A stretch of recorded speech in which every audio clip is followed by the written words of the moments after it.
Hi, second grade. I hope you're having an awesome, terrific Tuesday today and you're ready to do some thinking with your math brain. Alrighty, we're going to start our lesson today with some between math facts, so let's get started with that.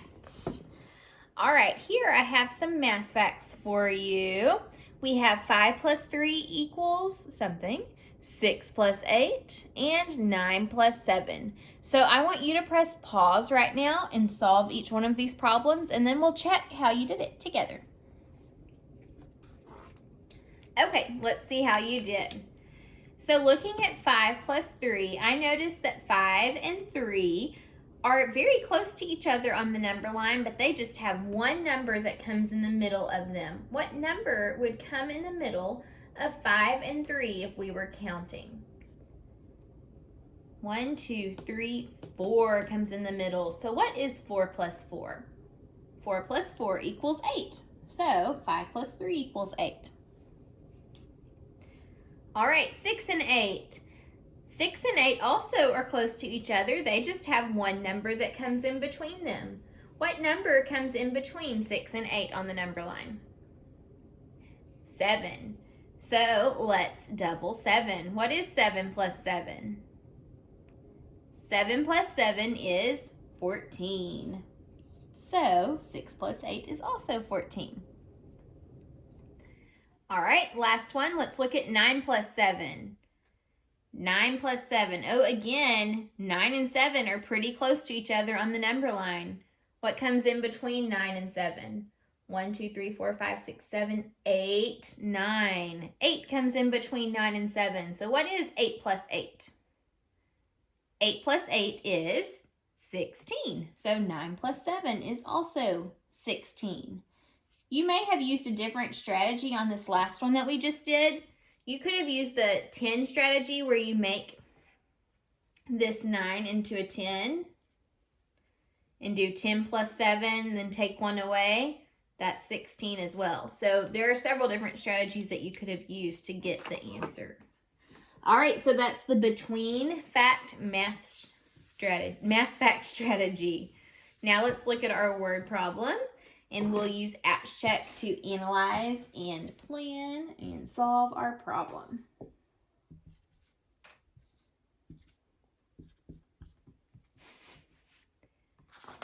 Okay, here's our word problem. Let's read it together. Cody saw 95 ducks flying in the sky. 67 of the ducks landed on the water. How many of the ducks remain in the sky? Okay, let's look back at that problem now and let's look for the question. Let's look and listen. Cody saw 95 ducks flying in the sky. 67 of the ducks landed on the water. How many of the ducks remain in the sky? What question are we trying to solve there? How many of the ducks remain in the sky? There's our question. See, the sentence ends with a question mark. How many of the ducks remain in the sky? Okay, now let's go back through the problem and listen for important information that's going to help us to solve and answer this question. Cody saw 95 ducks flying in the sky. What's important in that sentence? 95. The 95 helps us to know how many ducks he started with seeing. Let's listen to what comes next. 67 of the ducks landed in the water or on the water. What's important in that sentence? 67. Also, the word landed is important to me because it helps me to know, okay, they're in the sky and now they've landed. I remember the question was asking about the sky, so the landed part may be pretty important. Okay, now let's move on to solving, or planning, actually, before we solve. Okay, I'm going to draw a part whole mat this time. So Cody saw 95 ducks flying in the sky. What did he start with? Did he start with only seeing part of the ducks, or did he start with seeing all of the ducks? He started with seeing all of them. He saw 95 in the sky. And then 67 of the ducks landed. So if they landed, they are no longer in the sky. So 67 landed. We want to know how many remain in the sky. Okay, so once you're done here, you should be able to add 67 and however many are still in the sky and get the original 95. Now, whenever we start with a whole number like 95, that was the total amount that he saw, and we only have one of the parts, we have to subtract to get the other part. So we're going to be doing 95 minus 67 to get our answer. We're subtracting. Okay, to solve this time, I think I'm going to start with an open number line. Okay, we're subtracting, so we always start on the right when we subtract, because when you subtract, you start with larger numbers and you get smaller. So we're starting with 95 over here. Now, we're going to take away how many tens? How many tens does 67 have? 67 has 6 tens, so we're going to need to do 6 10 jumps. So 1, 2, 3, 4, 5, 6. I may run out of room on this one. Okay, I did my 6 10 jumps. Now how many 1 jumps do I need to do? 67 has 7 ones, so 7 1 jumps. 1, 2, 3, 4, 5, 6, 7. Had to kind of go sideways with them. Okay, now let's count backwards. We're going to count backwards from 95 by 10s first and then switch over to 1s. So we have 95, 85, 75, 65, 55, 45, 35. Now by 1s. 34, 33, 32, 31, 30, 29, 28. So I think 95 minus 67 may be 28. But before I say, okay, done, I'm going to answer, I'm going to check my work to make sure that I don't get something else the next time. I think to check my work today, I'm going to draw a model and go from there. So I need to start with how many? 95. 10, 20, 30, 40, 50, 60, 70, 80, 90, 91, 92, 93, 94, 95. Okay, so here I have 95. I'm seeing how crooked this is. Whew. Okay, now we've got to take away 67. So we need to start by taking away 7 ones. I can already see there's a problem though. Are there 7 ones to take away? 1, 2, 3, 4, 5. No, there are only 5. So what am I going to do? If I need to take away 7 ones, how do I do that? What I need to do is take away one of my 10s and replace it with 10 ones. So 1, 2, 3, 4, 5, 6, 7, 8, 9, 10. Now, can I take away 7 ones? Yes, I have plenty to work with. So 1, 2, 3, 4, 5, 6, 7. Okay, we've taken away our 7 ones. How many 10s do I need to take away? I have 6 10s, so I need to take away 6 10s. 1, 2, 3, 4, 5, 6. Okay, now we count what's left. 10, 20, 21, 22, 23, 24, 25, 26, 27, 28. So look at that. I've gotten 28 both times. So I know 95 minus 67 equals 28. So now we can answer the question. How many of the ducks remain in the sky? 28 ducks remain in the sky. All right, let's look at some fractions now. Let me erase this. That way we can use it later on in our lesson. Let's kind of review what we talked about yesterday first. So with fractions, we said that a fraction is whenever you have something that's split into equal parts. We've talked about the important word partition, which means to split. or you could say to separate.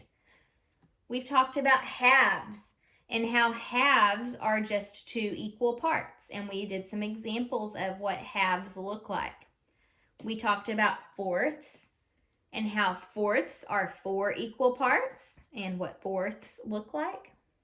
And we've also talked about eighths and how eighths are 8 equal parts, and we gave some examples. Okay, so now we're going to talk about some more examples. Okay, so let's look at some more examples, and I think let's just start by drawing them on the back here, and then we'll use the board if we need to.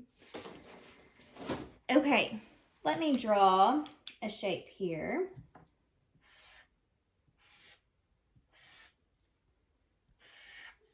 And sometimes when I draw, like, I have a hard time splitting it exactly, perfectly equal, but I'm going to do my very best to make it as equal as possible. Okay, so how is this shape split? This shape is split into 4 pieces, right? So each one of these pieces is called a fourth.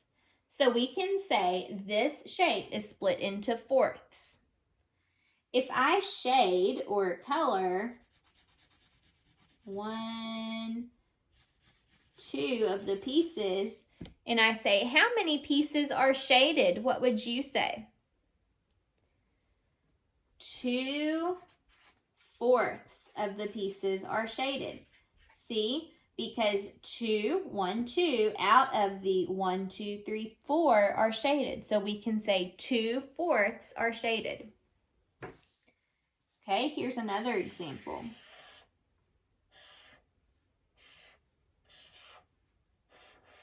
How is this circle partitioned?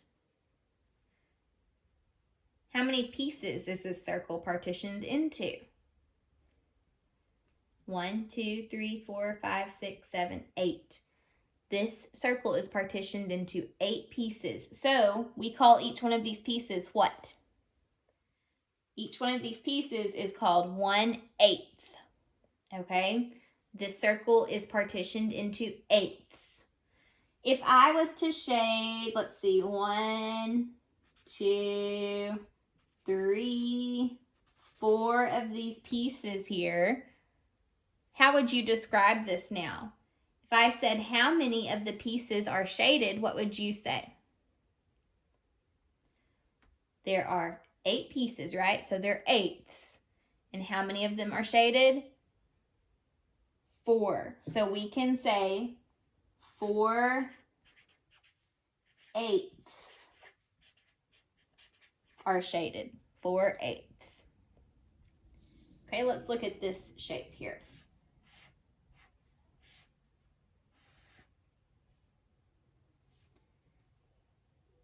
What is this shape split into? This shape is split into how many pieces? 2. It's split into 2 pieces. So each one of these pieces are called halves. And I did my very best to split it equally. It doesn't look like it's great, but I did the best I could. It's split into 2 equal pieces. So each one of these is called halves. If I was to shade one of them, we could say that 1/2 is shaded. 1/2. Okay? 1/2. So these are some different examples of each of the different types of fractions that you have to learn in 2nd grade. Fourths, when a shape is partitioned into 4 pieces. Eighths, when a shape is partitioned into 8 pieces. And halves, when a shape is partitioned into 2 pieces.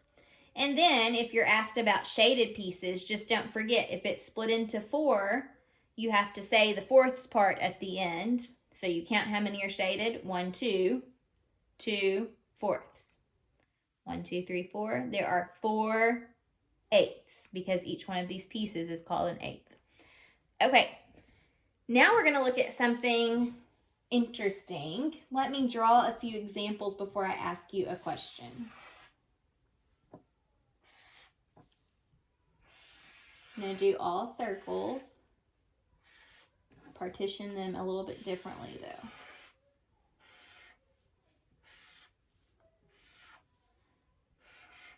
Okay, looking at these different shapes, or not different shapes, each of these shapes. This one is partitioned into halves, right? This one is partitioned into fourths. And this one is partitioned into eighths. So looking at these, what do you notice about the pieces? Look at the pieces. The size of the pieces. Look at halves versus fourths versus eighths. Let me shade those in so you really see what I'm talking about. This is a half. This is just one of the halves. This is a fourth.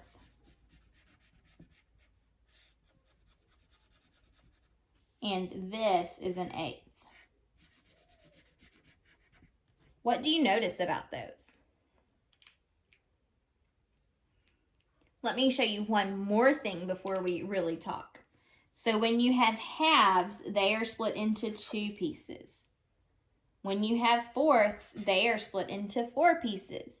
And when you have eighths, they are split into 8 pieces. What are you noticing? Look, when you have a shape that is only split into 2 pieces, are each of the pieces pretty big? Yes, they are. When you have a shape that's split into 4 pieces, are the fourths larger or smaller than the halves? The fourths are a little smaller. What about the eighths? When you have a shape that's split into eighths, are the eighths larger or smaller than the fourths and the halves? The eighths are smaller. So something that's a little bit interesting, look. Even though this shape split into 2 and this one's 4 and this is 8, the one that is split into the most pieces is actually the smallest piece. And the one that is split into the smaller number of pieces, 2, it actually has the largest number of pieces. So with fractions, something that's interesting is that the more you split, so like the bigger number of pieces that you have, the more partitions that you have, the smaller the pieces or smaller the fractional parts will be. Now, you don't have to learn 16ths in 2nd grade, but let me show you something. So if I was to split it into 16 pieces, and I'm going to try my best to do this. Okay, there's 8.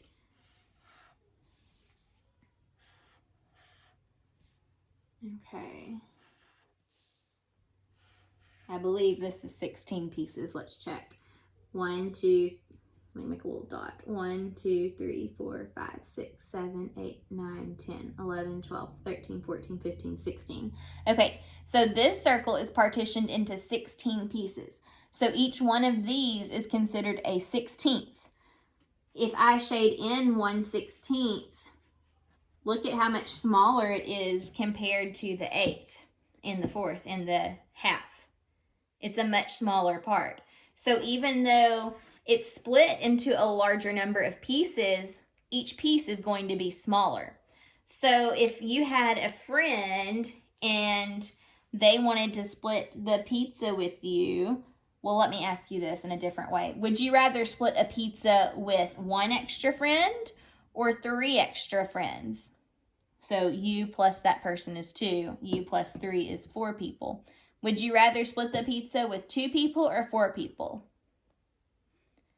Probably with 2, right? Because you get a much larger amount. The more you have to split it with, the smaller the pieces get. And that's what's really interesting about fractions. We're going to keep talking about that as the week goes on, but think about that. It's pretty interesting, huh? I'll see you next time.